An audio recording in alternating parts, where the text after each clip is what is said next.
ඒකනේ කට්ටිය දැන් අම්මෝ එහෙම කියලා පිරිත් මෙහෙම පිරිත් දැන් දානවා. රේඩියෝ එකේ දාන්නේ.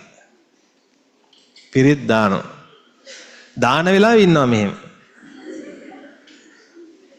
ඉඳලා ෂේප් එකේ වතුර කෝප්පයකොත් රේඩියෝ එක ළඟට එහෙම තියෙනවා. පිරිත් වෙන්න.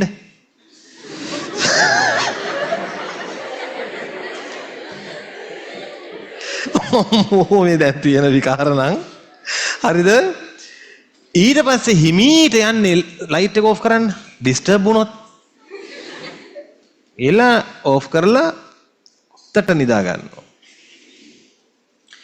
ඉතින් එතන මහා සෙත් සාන්තියක් ගෙදරට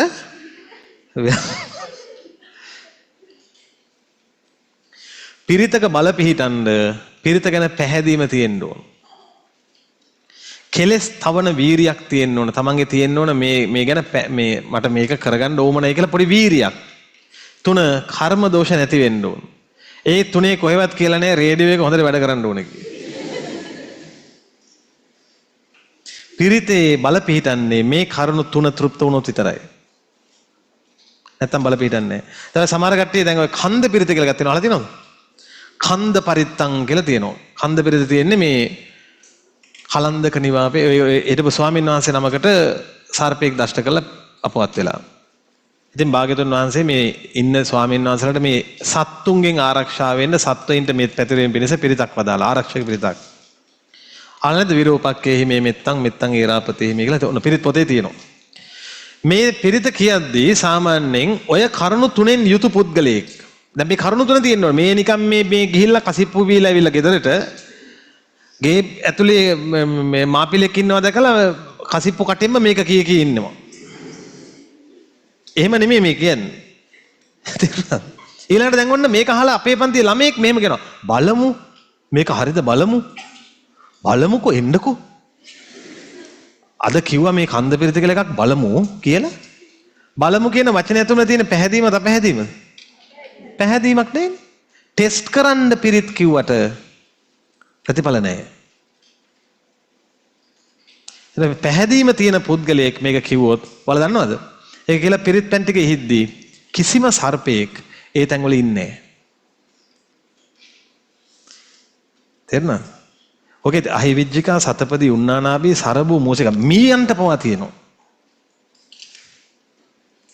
ඒකේ පිරිතේ තියෙනවා එක එක සත්තු වර්ග කැරපොත්තු අරුමු කවුරුත් ඉන්නේ නැහැ. දැන් මේක අහපුවාම බුදුදහමේ මැජික් නෑ. බුදුදහමේ මැජික් නෑ. පිරිත් තියෙනවා. ඒක Tamanට මැජික් වගේ පේනවා වෙන්න පුළුවන්.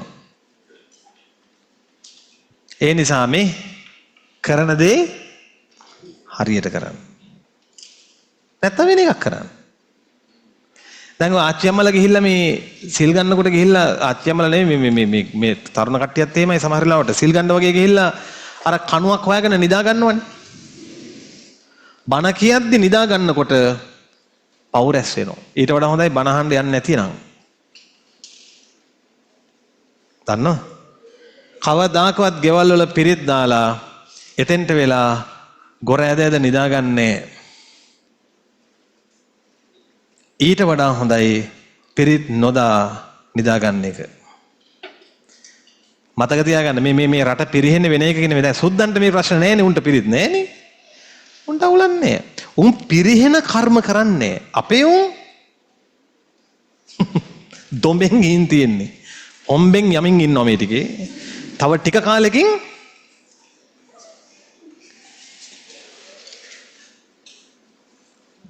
ඔවට අපිට බැන්නට වඩන්නේ අපිට හෙන ගහිලා නැහැනේ. අපිට හෙනයක්වත් නැහැ. මම කාර්යයකුත් ගත්තේ නේ. ඉතින් මට බයි නමුත් ඔයගල යයි තමයි.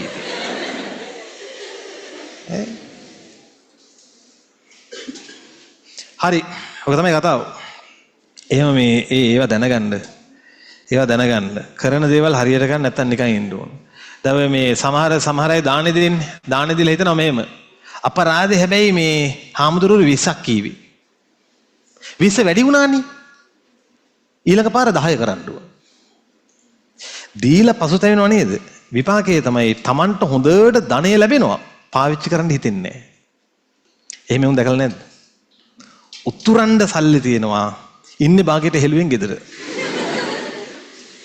අදින්නේ නැහැ, කන්නේ නැහැ, වාහනයක් ගන්නෙ නැහැ. මල පෙරියතේවයි ගෙදරලා ඉන්නවා. දන් දීලා දුන්න ගාන ගැන පසුතැවිලා. අහලා තියනවද රහතන් වහන්සේ නමක් හිටියා ලකුණ්ඨක බද්දිය මහ රහතන් වහන්සේ කියලා. අහලා නැද්ද? මිටි අහින්න ඕන. ඉත්තව දුවන්නේ. බයොත් බෑ මේවත් බෑ. මිටි. ඉතින් මිටි වුණාම පුතා ගොඩාක් මිටි වුණාම චුට්ටක් එක විරූපී ගතියක් වගේ එනවනේ. සාමාන්‍ය අය අතරට ගියාම. හැබැයි 80 මහා ශ්‍රාවකෙක් 80 මහා ශ්‍රාවකයෝ කියන්නේ 80යි ඉන්නේ ඉතින් එතනින් හරිය නැහැ. මිහිරි හඬින් ධර්මයේ කියන භික්ෂුන් වහන්සේලා අතර අග්‍රයි. ඇයි උන්වහන්සේ මිටි උනේ? පෙර ජීවිතයක බුද්ධ ශාසනයක සෑයක් හදද්දී මිනිස්සු ඒ සෑය ළඟට ගිහිල්ලා ගොඩාක් උස නිසා මෙච්චර උසට ළඟ ඕනේ ඔක මෙන්න මේ වගේ ගන්නට මිටි කරන්න කියලා පෙන්නලා. බලන්න නිවන් දකින ජීවිතෙත් මිටි. ඔය පොඩි පොඩි කර්ම බොහෝ දුර ඇදන් යනවා.